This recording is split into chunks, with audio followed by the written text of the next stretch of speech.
የመጨረሻው አገልግሎት በነገራችን ላይ ድቁና ነው። የመጨረሻው ትንሹ አገልግሎት በነገራችን ላይ ድቁና ለምንወደው ሰው የምንሰጠው ብቸኛው ስጦታ ምን እንደሆነ ታውቃላችሁ? ለምንወደው ሰው የምንሰጠው ብቸኛው ስጦታ ምን እንደሆነ ታውቃላችሁ? ጵጵስና የሚጠይቀውን ኃላፊነት የሚያውቅ ሰው ጵጵስና የሚጠይቀውን ኃላፊነት የሚያውቅ ሰው አይደለም ሌላ ልብስ ይላለብስ የራሱ ልብስ ይከብደዋል። ሞት አይቀርም። ሞት አይቀርም። ለማሰብ ማስደስት ነገር ቢሆንም ሞት አይቀርም። የተግሳጽ ትምህርት የሚሰብኩ የሚያስተምሩ ሰዎች አሁን እኔ አያለሁ። ተግሳጽ ትምህርት የሚሰብኩ ሰዎች አያለሁ።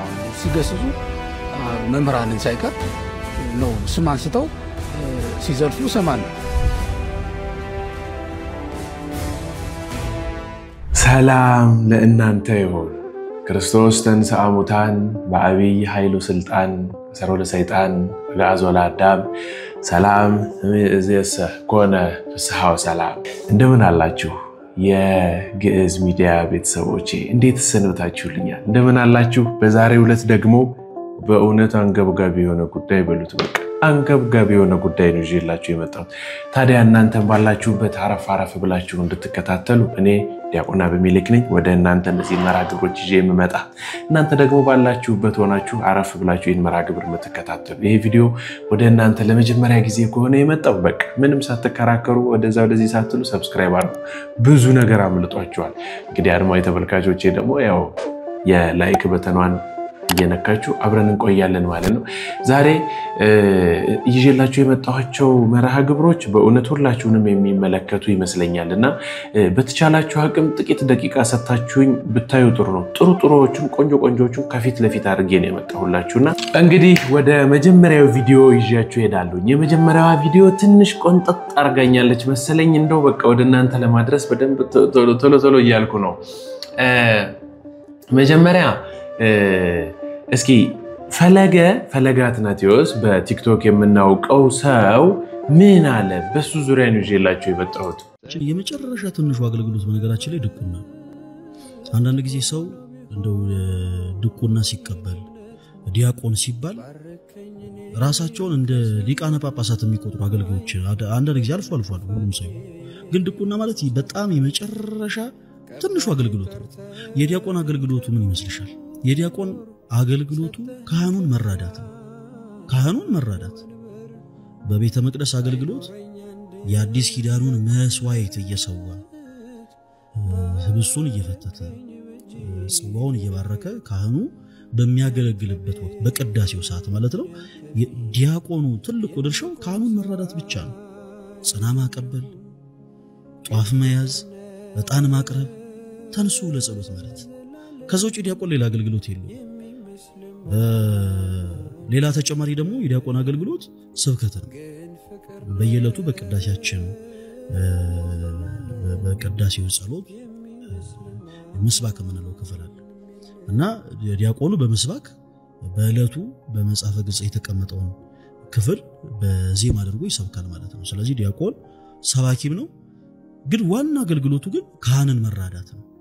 አንዳንድ ጊዜ ልክ ሰው እንደው ተምረው ምን ብለው ድቁናን ገንዘብ ሲያደርግ ካህናት አባቶችን ለመናቅ ሲሯሯጡ እንመለከታለን። ይህ ግን ፈጽሞ ስህተት ነው።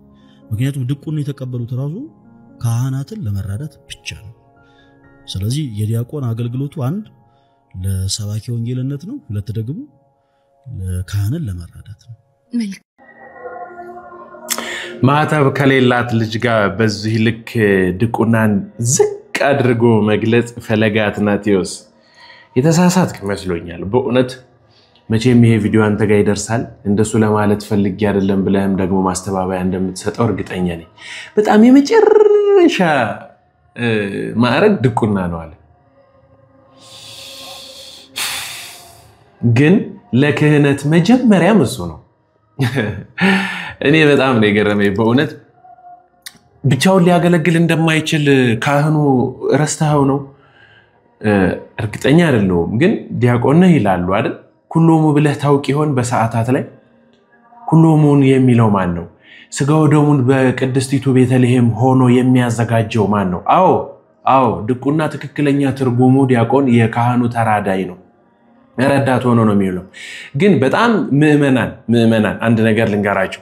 የመጀመሪያይቷን ተንሥኡ ለጸሎት ዲያቆኑ ካላለ ካህኑ ሰላም ለኩልክሙ ሚል ይመስላችኋል? አይልም እኮ። መጀመሪያ ዲያቆኑ ነው ተንስ ብሎ የሚለው። በሰዓታት ላይ ግማሽ በግማሹ የሚሆነው የዲያቆኑ ነው። በነገራችን ላይ የመርጌቶች የኔታ ብለን የምንጠራቸው የመርጌቶች ክህነት ስልጣናቸው ቄስ መሆን ይችላሉ። ስልጣናቸው ግን ድቁና ነው። በጣም የሚገርማችሁ ነገር ያንን ሁሉ ምኑን ልበላችሁ በመድኃኒዓለም አቡሻሩን ልበላችሁ አበቅቴውን መጥቁን አውጥተው ልበላችሁ የአመታቱን ያሁኑን ሁሉ ዝማሬ ያሬዳዊ ውብ ዜማ ያንን ሁሉ ነገር የሚያደርጉት በድቁና ስልጣን በቅስና ስልጣን አይደለም። አይገርምም? በየመጨረሻ ትንሹ ስልጣን ድቁና ነው ምናምን ብሎ ትንሹ የሚባል አይደለም። በድቁና ስልጣን ውስጥ በቤተ ክርስቲያን ስልጣን ረገድ ውስጥ ትንሹ የሚባል የለም። ድቁና ትንሹ ካልክ ምእመናንን ምን ልትላቸው እንደሆነ አላቅም። አናጉኒስጢስን ምን ልትለው እንደሆነ ምንም አላቅም በእውነት። እና በዚህ ልክ አርቅቀህ እንትን ብለህ አሳንሰህ ልትጠራው ባትችል ጥሩ ነው ብዬ አስባለሁኝ። ፈለገ አንድ ዲያቆን ነህ ብለውኝ ነው። አይ ዶንት ኖ እኔ እንግዲህ ያው አላቅህም፣ በአካልም በምንም ተገናኝተን አናውቅም። በርግጥ አንዳንዴም ስክሮል ሳረግ ቲክቶክ ላይ ነው ማየህ። የፀጉር ስታይል የዲያቆን ነው? እስኪ ይሄን ጥያቄ መልስልኝ። አሁን ከአንድ ዲያቆን የሚጠበቅ የፀጉር ስታይል ነው ያለ? እንደዛ ነው አሁን አንተ የሚሰማ? በእውነት እኔ አላውቅም። ዲያቆን ስለሆንኩኝ አይደለም። በነገራችን ላይ ስህተት አልሰራም ማለት አይደለም። በደንብ ስህተታም ነኝ፣ ስህተት እሰራለሁኝ። ግን የመጨረሻ ትንሿ ስልጣን ናት ማለት ግን በጣም ያሳፍራል። ምን አሉ መሰለ አቡነ እንድርያስ ብፁዕ ጥሬ መጽሐፍ ቅዱስ እያነበቡ መምህር የሌላቸው በሜዳ የተወለዱ ዘመናዊያን ሰባክያን ሲቸገሩ ሌላውንም ሲያስቸግሩ ይሰማሉ ብዙ ጊዜ። አቡነ እንድርያስ በእውነት ብፁዕ ትክክል የተናገሩ ይመስለኛልና በዚህ ልክ ድቁናን አቅልለህ በዚህ ልክ የሆነ ያዋረድክ መስሎህ እንደዚህ አይ ዶንት ኖ እንግዲህ በምን ምክንያት እኔ ሙሉንም ቪዲዮ አላየሁትም። ይችን ብቻ ተቆርጣን ብትሆን ግን ንግግሩ ካንደበትህ ሲወጣ ፊትህ ላይ የሚታየው ፌሻል ኤክስፕሬሽን በጣም ለነገሩ ንቀት እንዳለው የሚያሳይ ነውና የመጨረሻ ትንሹ አገልግሎት በነገራችን ላይ ድቁና ጥሬ መጽሐፍ ቅዱስ እያነበቡ መምህር የሌላቸው በሜዳ የተወለዱ ዘመናዊያን ሰባክያን ሲቸገሩ ሌላውንም ሲያስቸግሩ ይሰማሉ ብዙ ጊዜ። አይ ዶንት ኖ በግድ ነው እንዴ እንደዚህ ይዘው በግድ እንደዚህ አድርገው ነው እንዴ ድቁና የሰጡ? አይ ዶንት ኖ እንግዲህ አላቅም። ወይ ደግሞ ዲያቆናት በሚያደርጉት ነገር በጣም ተማራህ ይሆን በዚህ ልክ የተናገርከው? የመጨረሻ ትንሹ አገልግሎት በነገራችን ላይ ድቁና የመጨረሻ ትንሹ አገልግሎት በነገራችን ላይ ድቁና ነው። የመጨረሻ ትንሹ አይባልም በእውነት አይባልም። እኔ በዚህ ልክ ትናገራለህ ብዬ አስቤ አላቅም። ግን ድቁና ማለት በጣም የመጨረሻ ትንሹ አገልግሎት ነው። በጣም የመጨረሻ ትንሹ አገልግሎት ድቁና ነው። ሃሌ ሃሌ ሃሌሉያ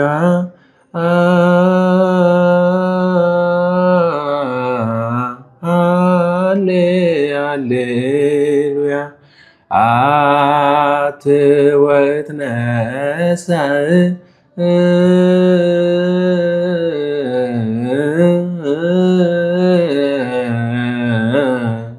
በስመ አብ ወወልድ ወመንፈስ ቅዱስ እያለ የሚለው የሰዓታት ዜማ የማን ነው? ይሄ ነው የመጨረሻ። ግን ድቁና ማለት በጣም የመጨረሻ ትንሹ አገልግሎት ነው። ሌሊት በማህሌቱ ተገኝተን ከበሮ እየመታን ምስባክ እየሰበክን የምናገለግለው የመጨረሻው አገልግሎት ይሄ ነው። ግን ድቁና ማለት በጣም የመጨረሻ ትንሹ አገልግሎት ነው። ኩሎሙ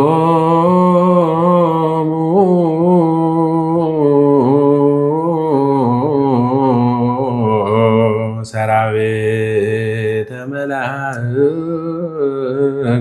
መንፈሳውያን ይሄ የመጨረሻው አገልግሎት ይሄ ነው። ግን ድቁና ማለት በጣም የመጨረሻ ትንሹ አገልግሎት ነው። በጣም ነው ያናደድከኝ፣ በእውነት በጣም ነው ያናደድከኝ። ምክንያቱም ድቁና የነ እስጢፋኖስ ማዕረግ ነው እንዴ። ክርስቶስ እስጢፋኖስን ይዞ ነው የቀደሰው። አስታውስ፣ አትርሳ፣ ይሄንን አትርሳ።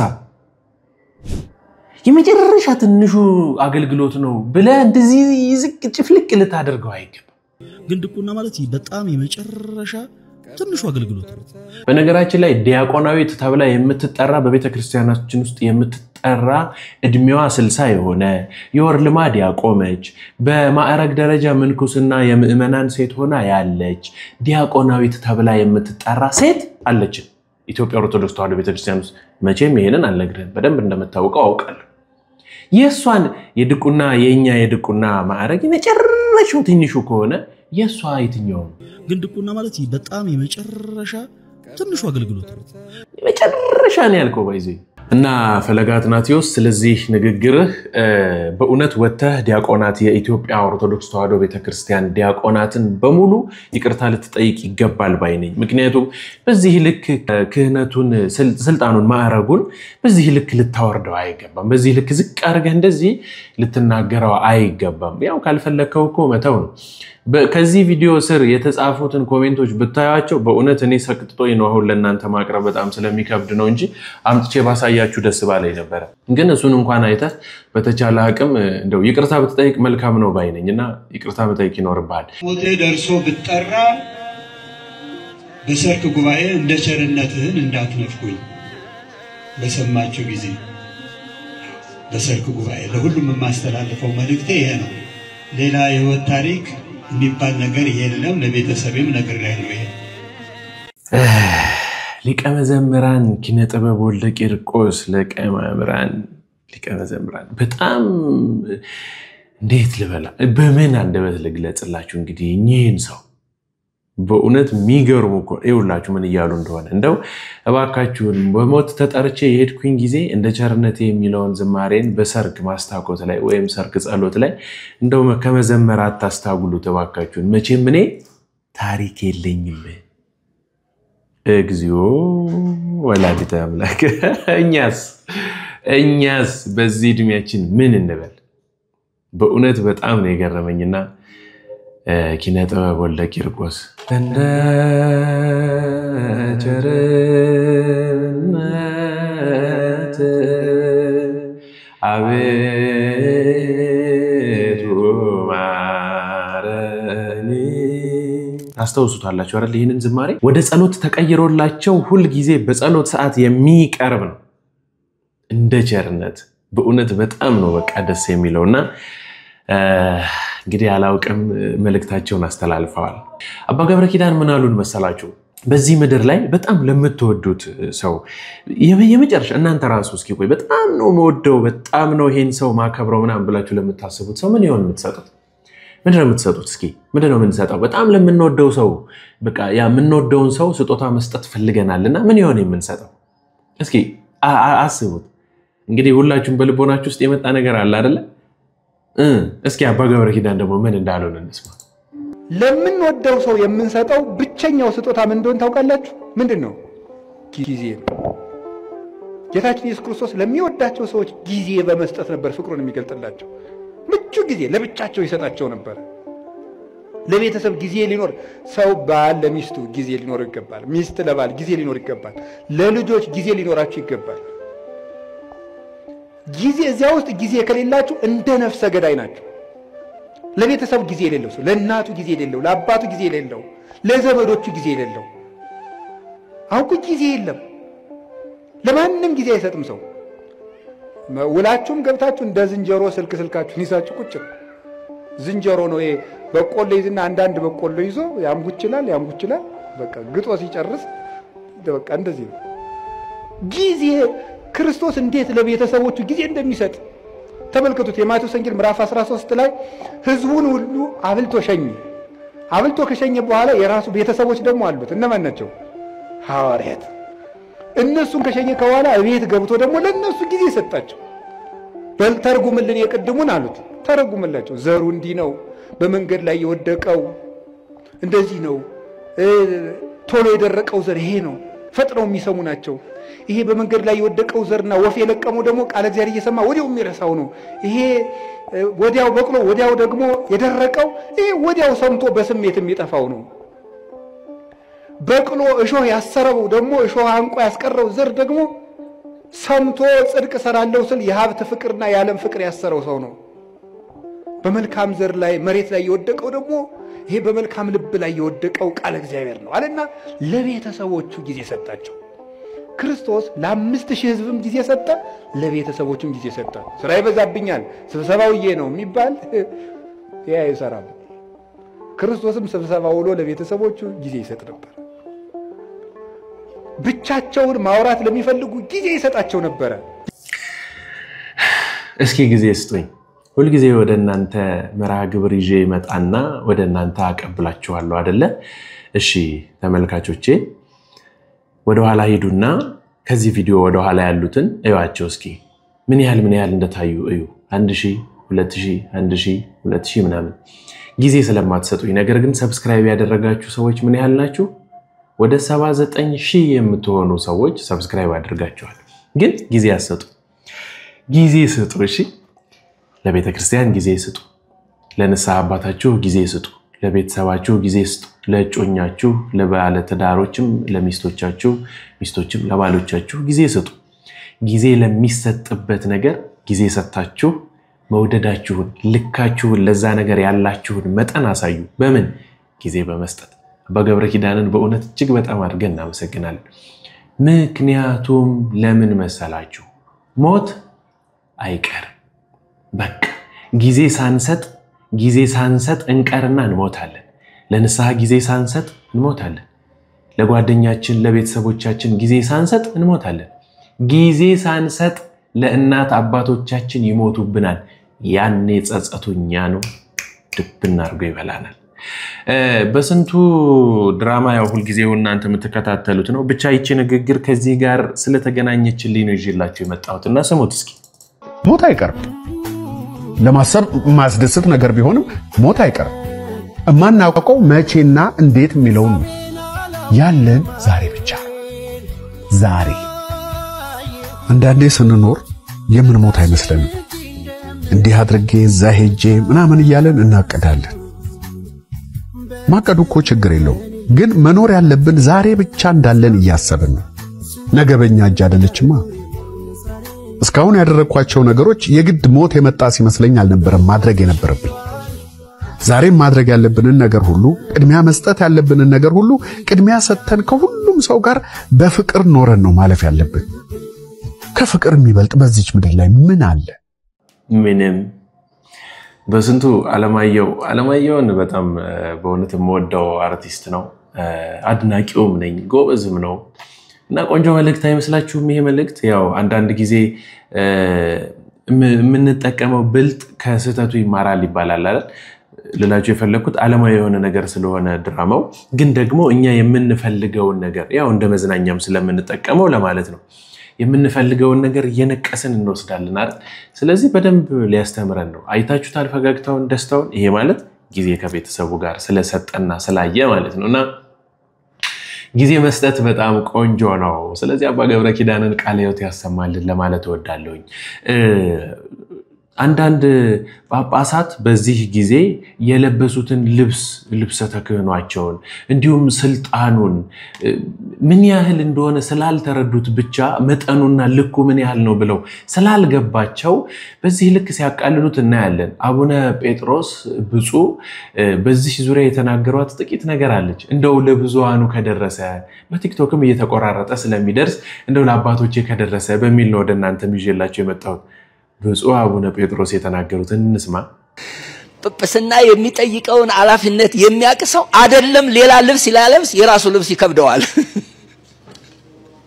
እየሰማችሁኝ ነው ለምንድነው እንደዚህ የሆነው ይባል ክርስትና የሚባለው ጽንሰ ሐሳቡ ራሱ ባይምሯችን ውስጥ የለም መንፈሳዊነት የሚባል ነገር የለም እምንቆመው ለእንጀራ ብቻ ነው አንድ ጊዜ ተረኞች ነን አሉ ቀዳሾች ለምንድነው ተረኛ ሆናችሁት እየጠየኳቸው ንገሩኝ እንጂ ለምንድነው ተረኛ ሆናችሁት አልመልስልህ ስለተቀጠራችሁ ነው። ኢትዮጵያ ውስጥ የሚቀድሰው ስለተቀጠረ ነው። የሚቆርበው ስለቀደሰ ነው። ያ ያልቀደሰ ሰው ሲቆርብ አይቻላቅም ኢትዮጵያ ውስጥ ቄሱ ነው። ስለዚህ ቤተክርስቲያን ውስጥ ገብቶ 2 ሰዓት ተኩል ቆሞ ቅዱስ ቁርባን ሳይቆርብ አሜን ብሎ ይሄዳል። ምን ቄስ ደሞ እኮ ምንድነው እማሞበሲ ዘመናና ዘዋ ቤተክርስቲያን በጊዜ ቅዳሴ ወይ ሰማመጻዊ ተቀድሳን ወይ ተመጣንበር እንቁርባን ይሰደድ ቤተክ ብሎ አዚሞ ራሱን ረግሞ ወጥቶ የሚሄድበት ዓለም መንፈሳዊነት የለም።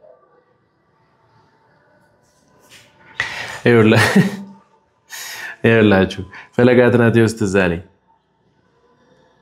ከተመከረን እንደዚህ ነው፣ ከተነገረን ልክ እንደዚህ ነው መሆን ያለበት እንጂ የመጨረሻ አገልግሎት ድቁና ነው ሊባል አይገባም።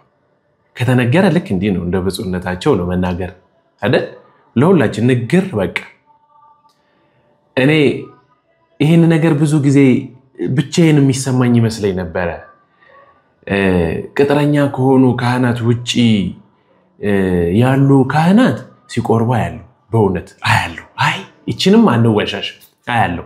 እኔ ቅርብ ጊዜ እንግዲህ ወደ ላስታ ሄጄ ነበርና ገረገራ ቅዱስ ጊዮርጊስ ቤተክርስቲያን አለና ልቆርብ ስል ምንድነው የሆነው?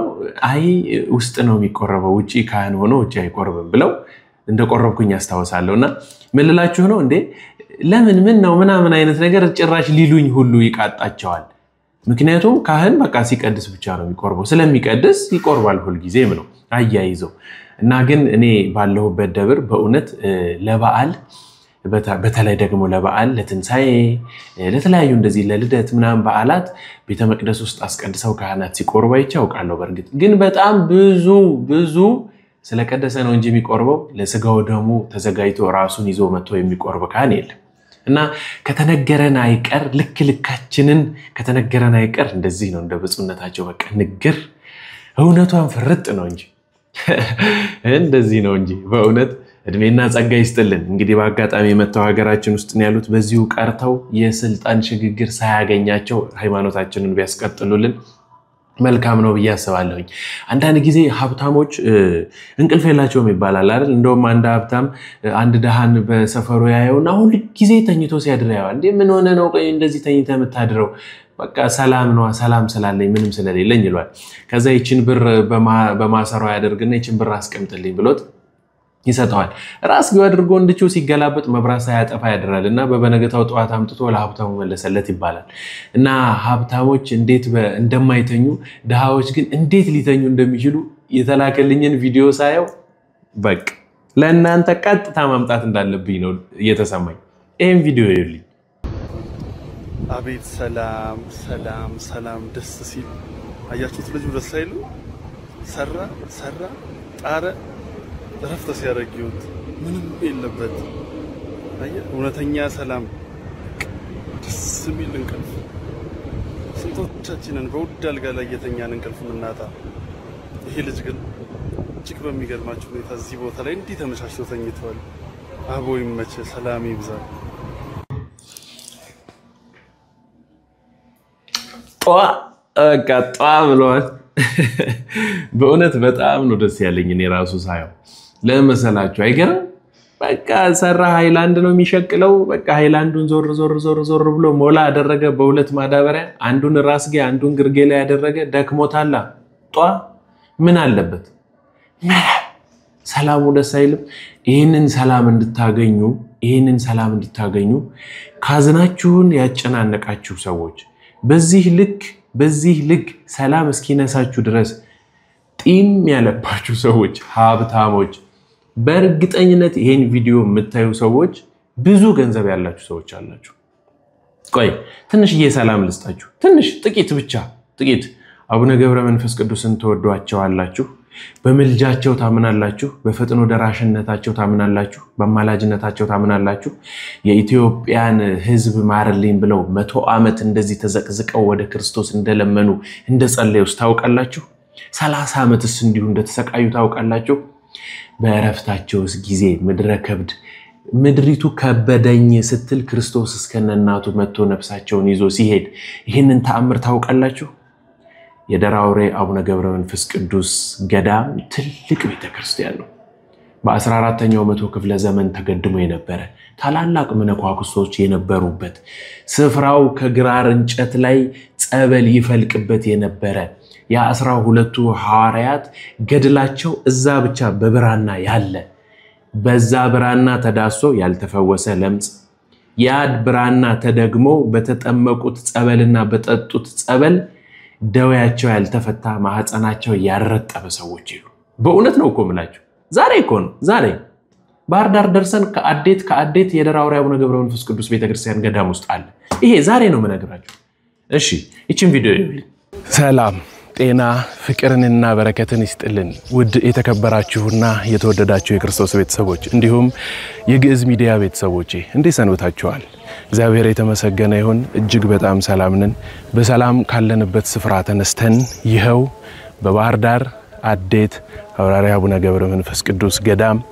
ከትመናል በዚህ ሰዓት ይህ ስፍራ ወደ እናንተ የሚታይበት ጎልቶ የሚሰማበት ጊዜ ደርሶ በቀጠሯችንና በሰዓታችን መሰረት ከገዳሙ ከበሩ ላይ ደርሰናል አሁን እንግዲህ እየሄድን ያለነው ግራሯ ወዳለችበት ስፍራ ነው ይህች ግራር ለዘመናት ታሪክን ይሄው አሁን ድረስ እስኪ ነግሩን ድረስ ቦታው ስፍራው ላይ ያለውን ወደ በቪዲዮ ቀርጸን ወደ እናንተ እናሳያችኋለን ነገር ግን ቦታው ላይ የለም እንግዲህ ሰፋ አድርገው ጸበሉ እንዲወጣ እንደ ልብ ለሁሉም ሰው እየተጨለፈ እንዲሰጥ ይሄንን አዘጋጅተው አሳይተውናል እንግዲህ አሁን ደግሞ ቦታው ላይ ሄደን ታሪኩን እየሰማን እዚህ ነበረች ያሉትን ቦታ እናያለን ማለት ነው እዚህ ጋር ነው አዎ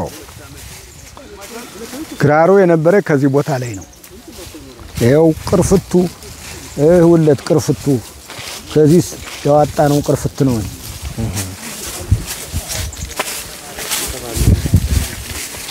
እሺ እስኪ እንገሩኝ አሁን ቦታው ይህ ነው የግራሩ ቦታ ግራሩ ምን ሆነ ወደቀ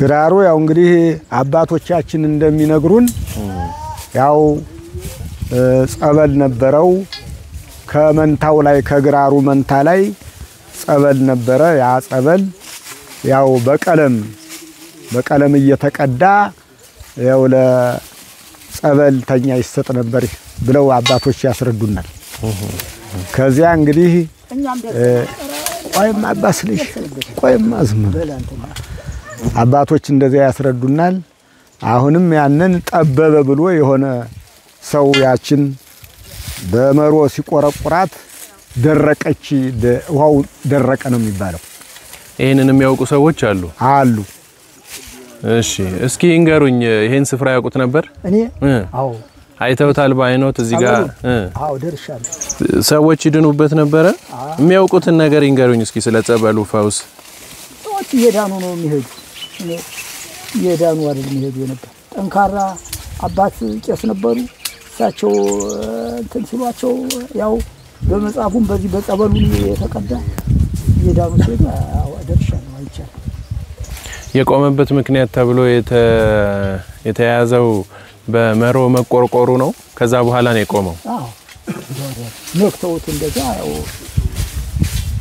ሰፋ ብሎ እንዲቀዳ ተብሎ እንጂ በሸንበቆ ነበር እየተጠለቀ የሚወጣው ነበር ያቀለ እንግዲህ አይጎድ አይ እንትን አይ ማዛውም ሌላ ነበር የሚሸተው ነገር መልካም እሺ እንደተመለከታችሁት ነው በእውነት ነው መላችሁ እጅግ በጣም በዚህ ዘመን ፈውስ የሚያስፈልገን በሽተኞች ስለሆንን ደዌ የተጸናወተን ስለሆንን በእነዚህ አባቶቻችን ሰርተው ባቆዩልን ነገሮች እየተጠቀምን ልንድን ይገባል ህሊናችን ልቦናችን እኮ ተመልሶ እኛም ልክ እንደነርሱ ለሌላ ትውልድ የምናስቀምጠው ነገር እናፈራ ይሆናል እግዚአብሔር አያልቅበት ሲሰጥ አይደል አይጎልበት አይደል ይሰጠን ይሆናል እኛ ልባችንና መቀበያችን ነው እንጂ ልብም መቀበያም ስለሌለን እኮ ነው እንደዚህ ሆነን የቀረነው ስለዚህ በተቻላችሁ አቅም ይሄንን የአቡነ ገብረ መንፈስ ቅዱስ የደራውሬን በዚህ አካውንት ምክንያት ወደ ደብሩ እያስገባችሁ ቤተክርስቲያኑን እንድታሰሩ በዚህ ስልክ ቁጥር አማካኝነት እየደወላችሁ እኔ ጋር በአካል እያገኛችሁኝ ደግሞ እዛ ካሉ ካህናት ጋር ከፈለጋችሁ አገናኛችኋለሁ የፈለጋችሁትን መረጃ እሰጣችኋለሁ ከዚህ አካባቢ ከፈረሰው ቤተክርስቲያን ላይ እምነትና ጸበል ይዤ መጥቻለሁ እሱንም የምትፈልጉ ሰዎች ካላችሁ ወደ እናንተ አደርሳለሁ እዛ መሄድ አንችልም እኔ እንደዚህ ያለብኝ ይሄ ሆዴ ይላወሳል እንደዚህ ነው ምናምን የምትሉ ሰዎች ካላችሁ እዛ ድረስ መሄድ የማትችሉ ሰዎች በአውሮፓ በአረብ ሀገር ያላችሁ ሰዎች ካላችሁ እምነትና ጸበሉ ስላለ እየወሰዳችሁ እንድትጠቀሙበት ለማለት እወዳለሁ ሊቀ ሊቃውንት ስምዐ ኮነ ስለ መገሰጽ አብዝቶ በዚህ ልክ መሆን የለበትም ብለው ተናግረዋልና እንግዲህ ዛሬ መቼም ፈለገን ይዘነዋል በጣም ተናገርን ይሆን አይ ዶንት ኖ አላውቅም ግን ደግሞ በዚህ ልክ